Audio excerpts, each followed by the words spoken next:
Hello, everyone. Salaam alaikum. My name is Hatim El Otmani. I'm a young activist, and I'm very happy and honored to virtually having a conversation with an amazing leader in the margins of the fourth edition of the 2063 Academy. Excellency, Madam Amina Mohammed, welcome. Thank you very much. Assalamu alaikum. Thank you very much for giving us the time to exchange on a topic that I know holds a dear place to your heart, youth and climate. I would like just to say that when we have announced to the participants of the fourth edition of the 2063 Academy that we will be having this conversation, they were so excited and have requested to ask you some question, if you allow me. Yes, of course. I'm really excited to be with you all. And just to hear, what those questions are is important to how we even shape as we go on towards important events like COP27. Absolutely. And speaking about the COP27, as you know, this COP is coming, and governments, private sectors, as well as youth and civil society are rallying to be part of the negotiation table. In this regard, Hamza Al-Subaihi from Jordan is asking about the importance of the COPs. How many COPs do we need till we take decisive action to tackle climate change? Or as Adil Azzouni from Tunisia rephrased it to what kind of wake-up call the world needs to take a serious action regarding climate? Mm-hmm. Well, thank you very much. And, COP27 will be our Africa COP, and we fully own it. And we believe that a lot of ambitions and perhaps the evidence and the impetus to that wake-up call will be demonstrated by Africa and Africans at COP27. Now, every journey that we take for issues that are so important in the world, sometimes a short journey, sometimes a very long one. And I think the climate action response has been taking an awful long time to land. And in some cases, if we look back, we are better off than we were a couple of decades ago. We do have the Paris Agreement, and that agreement people hold on to fast. It is, as they say, the roadmap that we use. And every COP that comes, we inch forward. We don't necessarily feel the impacts of the COPs because, again, we are missing the resources and the sense of urgency. So there are legitimate concerns as to, when will the wake up be a real wake up? I think that the COP processes are incredibly important. It's the one place where we can all come together and we can continue to move the agenda between the very dire reality, but with the aspirations of Paris that still try to get us to 1.5-degree world. I think that what we need to do is that how do we bring home to the individual the risk that inaction poses? Now, we've brought that home to civil society, we've brought it home to many businesses and to some governments, particularly the SIDS. And in that, you can see they've woken up and they're alive to trying to do the bit that they can. I think that we have to bring this home to every individual leader. On a personal level, they need to feel the wake-up call. And so I think it's a different strategy for advocacy and for getting the message to those who are in decision-making positions. You will have seen that the SG targeted the G20 because we know that's where over 80% of the emissions are. But we need more help. The movement needs to be felt, where you can take each one of these leaders and find a way that they will wake up every morning feeling the urgency of the decisions they need to take around climate action. I think it's got down to that level that we need to go individually after the leaders who need to take those decisions so that they will take them. I think many in the constituencies are taking action, but where we really need to take it, it's a small group of people. And that needs to happen sooner rather than later. So wake up call, I'm also every day trying to find a way. Well, the SG the Secretary General has talked about red alert. He has talked about addiction to coal. There's nothing that he hasn't spoken to that has the science and the data behind it, but it is not landing to make those decisions happen. So between now and November, what can we do? You never know which advocate, which civil society organization will land it. But that's what the struggle is about, right? It's day in, day out till we get it. We don't give up. Absolutely. And as you said, we have to take that to the individual level.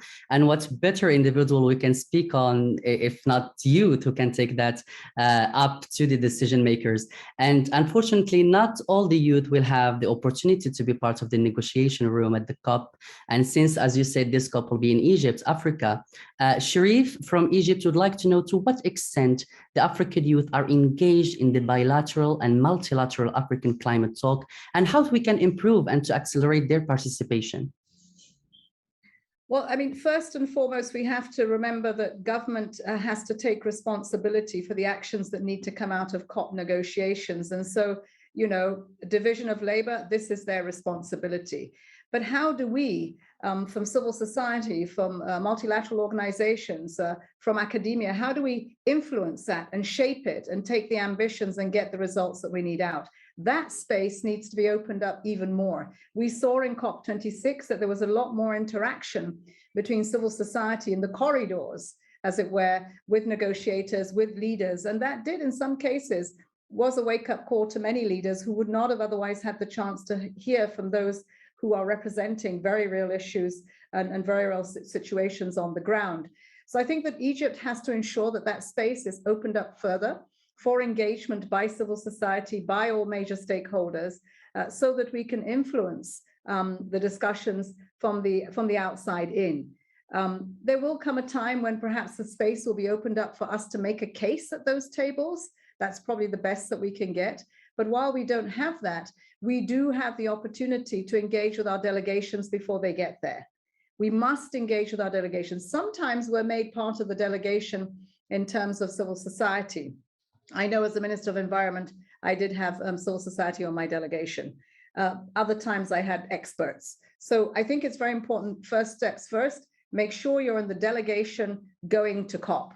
Mm-hmm. The second point is that as a position from civil society, individual governments, collectives, coalitions, that those positions are made clear and that we're able to engage with governments at different venue before you even get to COP. So General Assembly in the United Nations, the annual meetings of the World Bank, there are opportunities and meetings between now and COP to do that. So it is about how you put this virus for change, this virus for climate action into those delegations that are going to negotiate. Absolutely, and as you have said, this is not new to Madam Amina Mohammed to fight for, you know, the climate change and clean and healthy environments. As you said, as a former Minister of Environment of the Federal Republic of Nigeria, Salah from Morocco would like to ask that what was the biggest challenge you faced while leading your country's efforts on climate action? Well, first things first, when I landed as the Minister of Environment, my ministry was not taken seriously. It was very much one of the poor relations of the cabinet. So even to get a voice at the cabinet and to speak and to encourage others to see the value of the triple crisis for the planet was incredibly difficult. And that was even worse as you walked into a ministry that had been relegated to doing very menial aspects of the agenda. In fact, the climate agenda hardly ever there, was for me to find the entry points to bring this up to the president's level. And I think, you know, one of those efforts was us to decide that we were going for a green bond and that we were engaging with the private sector and the stock exchange, and suddenly other ministers around the table saying, what is the Minister of Environment doing at the stock exchange? And then very quickly they all followed. So I think it was to understand my reality, which was not a very good one when I landed, and then to look at the opportunities, how to bring, first of all, the ministry and the bureaucracy itself to educate them better, as they say, raise more awareness and knowledge, and then be very clear how climate and the environment, pollution, biodiversity affected different aspects of our country with issues that were very important to it. And in the case of Nigeria, conflict was a big one. Everywhere there was a climate issue or a pollution issue, there was conflict. So I began to relate that the solution was in addressing climate and all pollution is in the Niger Delta. And then we began to connect to the people, began to connect to the politics of a country. So yes, pretty tough. Just to get recognition that this is a big issue and we needed to mainstream it in our policy efforts. Absolutely. And I really, as a young person, I really applaud what you have been doing in your country to make sure that the policies are there for climate change, but also the actions are there. And when speaking about actions and young people, I think for young people to take, leadership on their fight for climate change, they need to have some certain skills. And for that, Hind Sahir from Morocco would like to know, according to you and according to your experience, what are the most important skills that we need to develop as youth passionate about creating an impact? I think a good knowledge of the subject. There's nothing more impressive than a young person sitting at the table with an incredible amount of knowledge. Knowledge not just with the science and the implications of climate change, but also what happens in societies and the impact that it has. There's never more powerful a story than when Hindu makes her big statements on what happens in Chad. She's very powerful because she breaks it down. So the authenticity will come from the knowledge and the lived experience. I think that's the first thing you've got to harness. The second is the ability to know how to advocate in different constituencies. It's not the same way of messaging on climate change in every constituency. You've got to be responsive and applicable to that situation. You cannot go with the same message on climate change to the parliament, to the judiciary, to academia. You have common ground, but there are special ways of delivering that will connect to them. So how do you advocate that lands in that constituency, because they can see how it is going to impact them? And then with a very clear message of what it is that you're asking of them in terms of climate action. And then I think on negotiating skills, I think we hear young people make demands, and so they should. I remember making my demands when I was young, but I think that we have to navigate that space a bit better, so that we, right up behind the demand, provide the solutions. And I think that that's a skill that sometimes we don't connect the two together. And there has to be a lot of pragmatism because we've got a long journey. And then I think, be more proactive. Don't wait to be asked. As I said, from now until COP27 in Sharm el-Sheikh, there are many opportunities to engage. So what is the roadmap? We have one here in the United Nations. Ask us for it. See how you will engage. Every one of the major meetings we have, what's the message you're going to leave there? What social, we have, in our time, we were marching on the streets, right? Our placards went up, and you do that on the Fridays. What would you call the Fridays that you have? Well, you do that on those Fridays. But I think that there's a way that you can march online.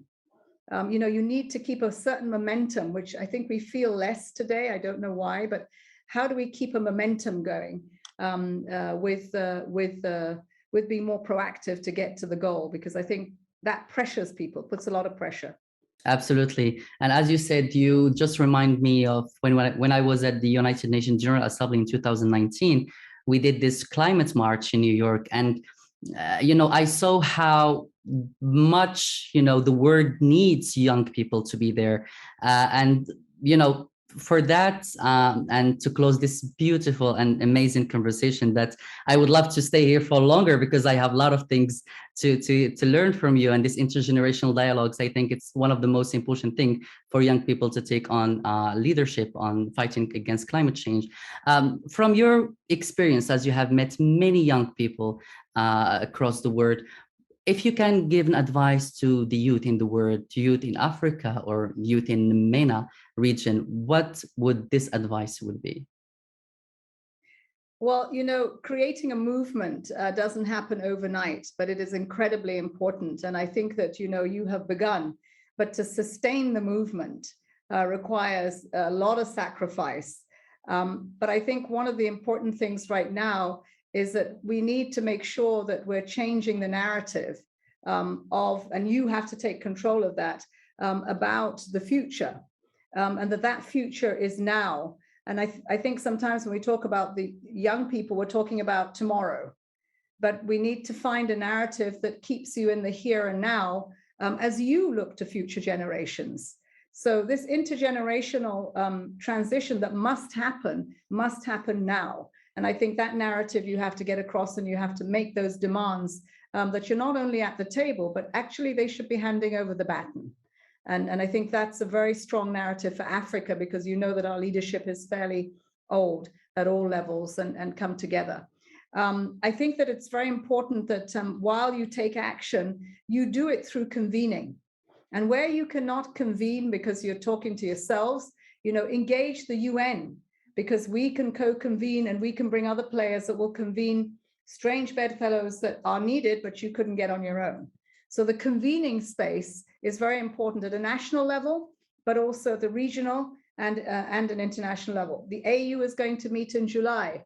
Is there a youth opportunity within the AU on climate that you can co-convene with the UN and with the AU? So, just more convening. And then I think finally, it is the long haul. The quality of your life is when you look back to look at the journey that you've taken and the key milestones. So often you're at the bottom of the mountain and you can see the top, but you don't see in between. And in a generation where you press the button and everything happens, it's sometimes a little, perhaps a little frustrating that things don't happen as fast enough. It's every generation never happens as fast enough. But if I've learned anything, make each step count. There is a short-term milestone, there's a midterm, there's a longer term, but you don't know what, as they say, Allah subhanahu wa ta'ala will throw up at you. Just be prepared and believe in the networks. And each time you take a mile and you leave people behind to go on a different journey, just make sure you leave them well, because you don't know full circle how you will come back to meet them. And they will be part of your struggle at another level in life. So the quality of that journey is really important. And be bold, be courageous, speak truth to power. Most of all, I think, look yourself in the mirror and see if you are truly representative of the issues that you believe in and the people that you fight for. Really important to retain that authenticity and commitment to serving humanity. Absolutely. Absolutely. And I believe as well in co-leadership, because I believe that in order to face the 21st century, we need to have this co-leadership led by, the seniors, but also the young people. Again, thank you very much, DSG, for opening up your heart to us. This was a real pleasure. And I hope that time will allow us to meet up in person, maybe at the COP27. Yes, I hope so. We are clearly trying to make sure that we have a very exciting journey. It is the Africa COP. And as a continent of 54 countries, we each have very powerful voices. The diversity in Africa is its strength. And, I think someone said to me the other day, the best is yet to come. And so I'm very excited about COP27. And thank you so much for having me and sharing these incredible questions. Thank you so much, Madam Amina Mohammed. And thank you once again. And hopefully we will meet up in the future. Thank you so much. Thank you. Bye-bye. Bye.